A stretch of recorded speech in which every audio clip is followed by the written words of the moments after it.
I want to talk about my testimony of having lost my daughter at 2 months old and God restoring me. Losing my daughter was the hardest experience of my life. No one goes into having children and then thinking of what if they don't live beyond the age promised by God, which is over 70 years.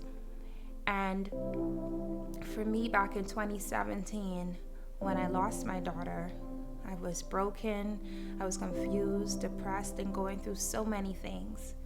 But I watched over time as I started to ask the question, why me?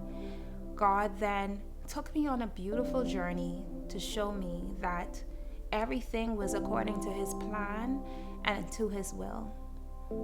And so eventually at the end of that year, to my shock and surprise, I actually conceived a rainbow baby.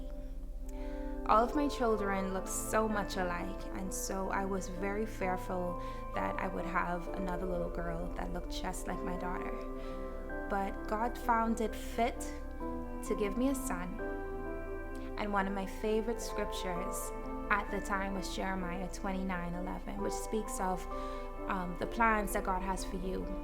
Plans to prosper you, and it's not for evil, but to give you an expected end. And so upon finding out that I had a little boy, I named him Jeremiah.